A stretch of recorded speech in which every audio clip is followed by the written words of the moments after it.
Big boss హౌస్‌లోని తనుజని ఎంత target చేస్తున్నారంటే housemates ప్రత్యేకంగా చెప్పనవసరం లేదు. ఇక తనుజ ఏం చేసినా సరే దాన్ని ఎత్తి చూపడం కాకుండా తనని ఇష్టం వచ్చినట్లు మాట్లాడుతున్నారనే చెప్పాలి. ఇక ఇందులో భాగంగానే ప్రస్తుతం లైవ్‌లో ఒక సంఘటన చోటు చేసుకుంది.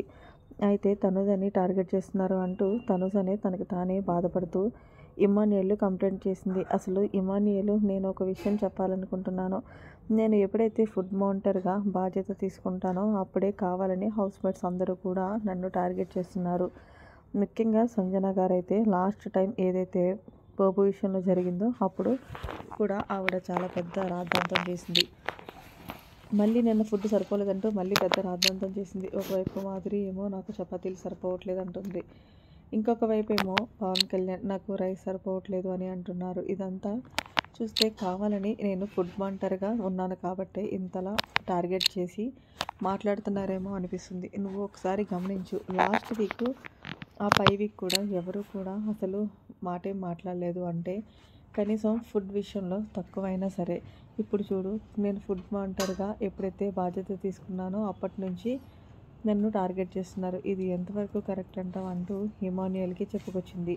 అయితే ఇమ్మాన్యుయల్ అన్నాడు, నాకు అర్థమైందబ్బా నీ బాధ ఏంటంటే ఎలాగో ఇంకొక 4 రోజులు ఉన్నాయి. సో 5 కేజీల రైసు ఎలాగ అయిపోతాయి కాబట్టి నువ్వు రైస్‌ని తగ్గించి పెడుతున్నావు. అలాగే గోధుమ పిండి కూడా 4 కేజీలే ఉంది. ఆ 4 కేజీలు పిండి కూడా అయిపోతే మళ్ళీ పస్తులో ఎందుకు ఉండటం అన్న దాంట్లోనే సర్దుకొని తింటే బాగుంటుందని నువ్వు అనుకుంటున్నావు. కానీ వాళ్ళు అలా మాట్లాడుతున్నారు. సరే ఈ రోజు నుంచి ఏం చేద్దామో నువ్వే చెప్పు అంటూ తనుజని అడిగాడు ఇమ్మాన్యుయల్. ఏదైనా సరే తనుజ నా కెప్టెన్సీలో ఇలా ఫుడ్‌కి బాధపడడం అనే పేరు నాకొద్దు. వీకెండ్ రోజు అంటూ ఇమ్మాన్యుయల్ చెప్తే తనుజ వెంటనే ఒక డెసిషన్ తీసుకున్నాను.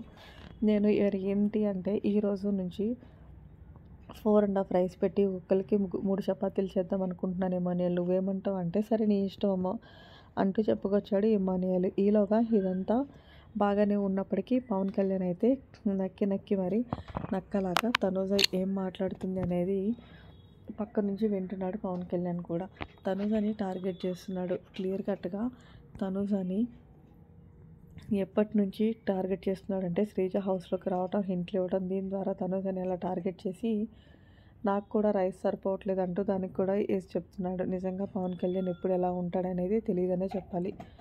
ఊసరవెల్లిలాగా మారిపోతూ మనకి పెద్దల సంస్కారం నేర్పించింది కదా ఎవరైనా ఏమన్నా మాట్లాడుకుంటే చాట్ నుంచి వినకూడదని. కానీ తెలిసిందే ఒక సోల్జర్ అయ్యుండి అలా ఎలా వింటున్నాడు అంటూ పవన్ కళ్యాణ్ వేసుకుంటున్నారు లైవ్‌లో. ఇక కింద కామెంట్స్‌లో మరి మొత్తానికి తనుజ మాట్లాడుతున్న సమయంలో పవన్ కళ్యాణ్ అలా నక్కి నక్కి నక్కలాగా వింటున్న దానిపై మీరేమంటారనేది కామెంట్ సెక్షన్‌లో తెలియజేయండి.